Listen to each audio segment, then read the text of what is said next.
Hello, everyone, and welcome to Moonride. This is Dave Johnson. I'm channeling the man in the moon today. As you might notice, I'm gonna have a different background here. I'm actually traveling in Europe. I'm gonna try to give you a little image of what I can see from my window. It's kind of bright, but I think you can see that, right? Isn't it cool? And I'm looking very shiny. I think that's just the light. I'm not really that shiny, just so you know. This is a political reading, and I'm going to take a look at Trump. I want to know, he's losing it. Look, you just look at a couple of videos of his. He's just a rambling maniac. He's already starting to work his way out of debating Biden. And that's going to be the question. Will he totally lose it? Will the people who support him get that he is just literally going nuts? And I should say, he's just probably, no longer connecting the dots very well anymore. And the third question is, what will he actually debate? So one other thing, by the way, is if you put heart in your responses here, we'll pick one of them and the amazing Jacinta will give you a read. Finally, and that will be a tarot card reading.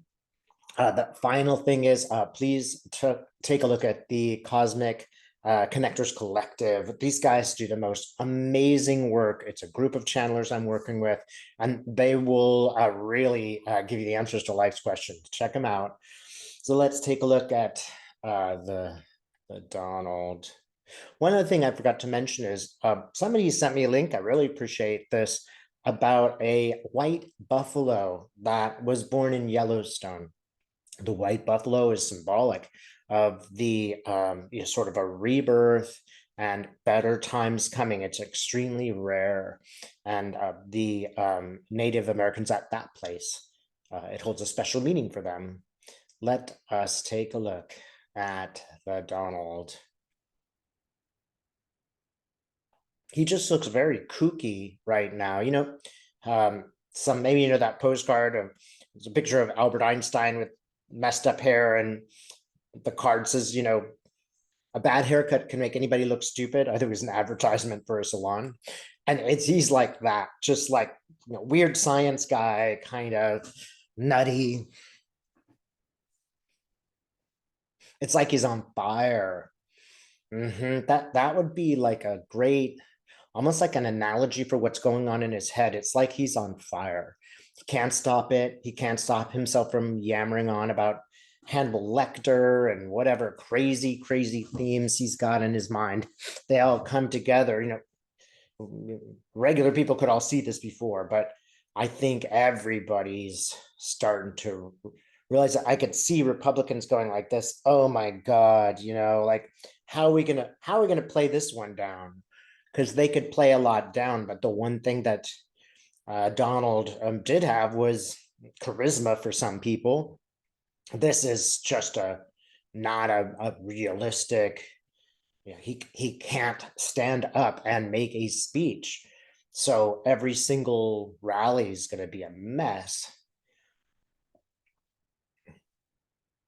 Seeing that evil Stephen Miller, even he's starting to disconnect from it and like really realizing that they're in trouble.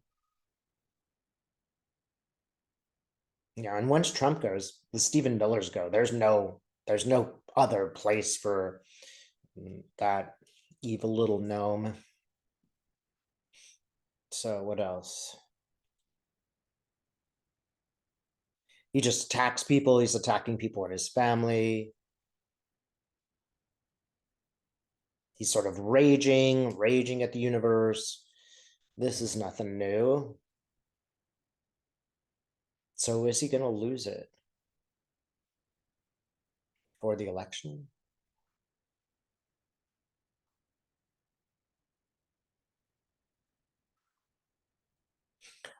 Yeah. So it's almost like he goes up into cloudy space.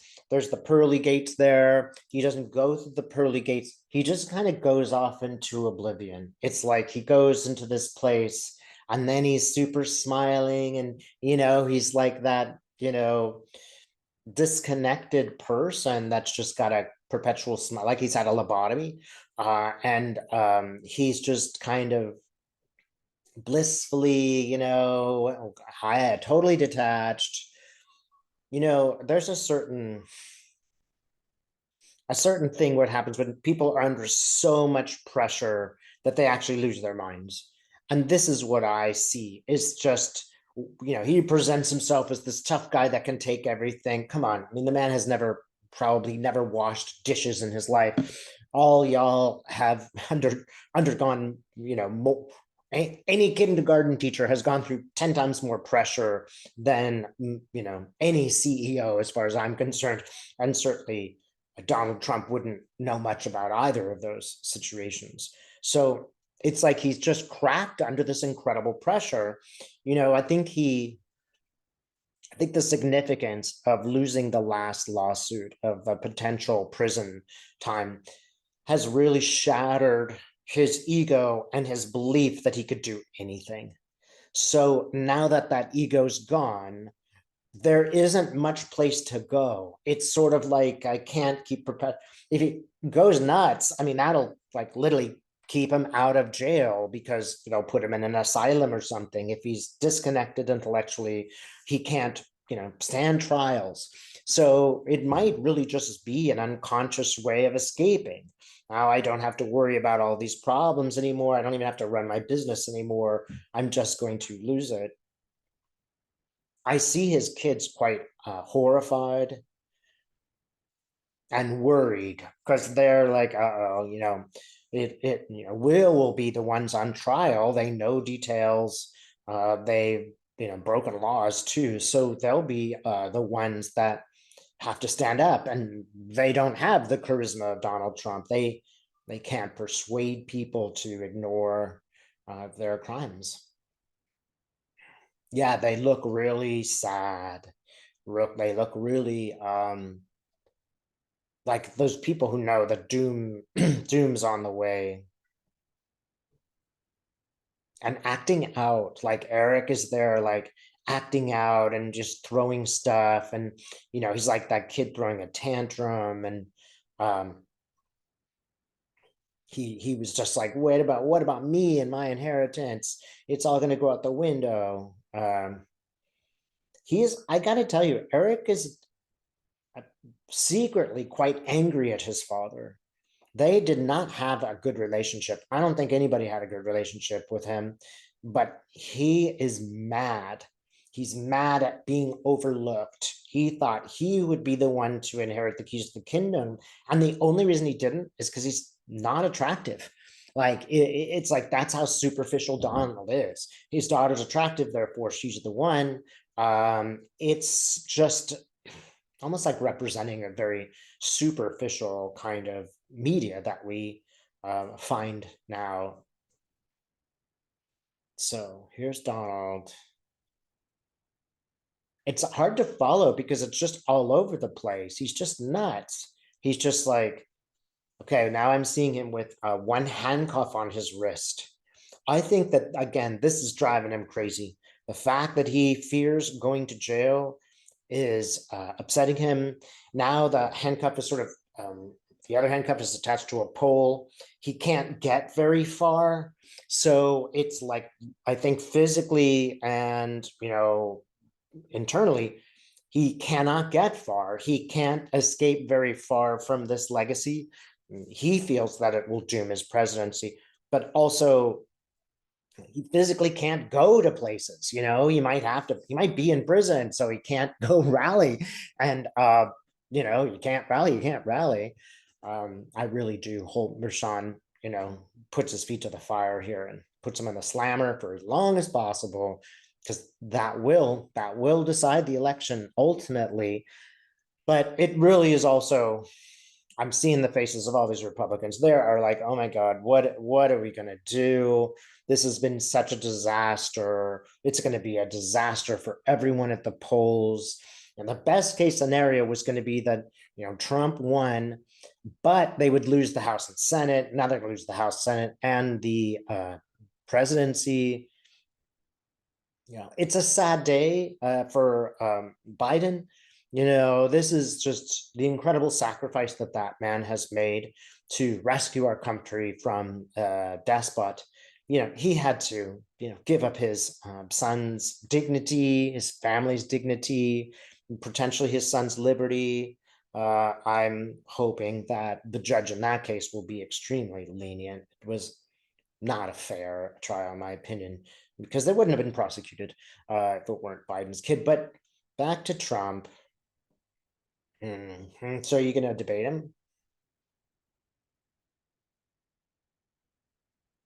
I'm seeing him fading from the stand. Like I see there's a stand, and then it's like he gets pixelated and he disappears.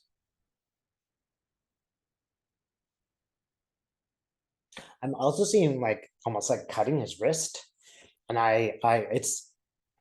it's sort of like if I go up on that stage and I execute on a debate, it'll be suicide.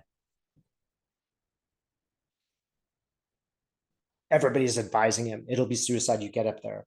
They're all realizing, all his handlers, that this is really going to be problematic.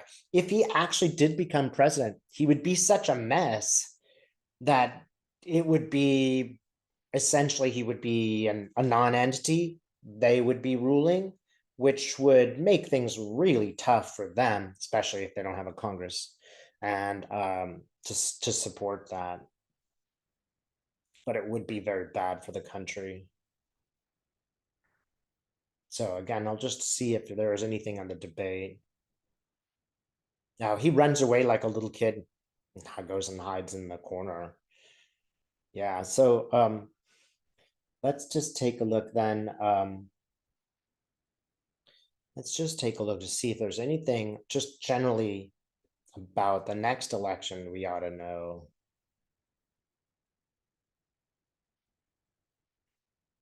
This is the vibe that I get, and it's a pyramid, and I love pyramids, right? These days, there's just so much content there in the pyramid and the idea of the pyramid. I was watching another video about how we are the pyramid, we are the transformation now. That's me and you, and I I want us all to notice we have all been transformed by this.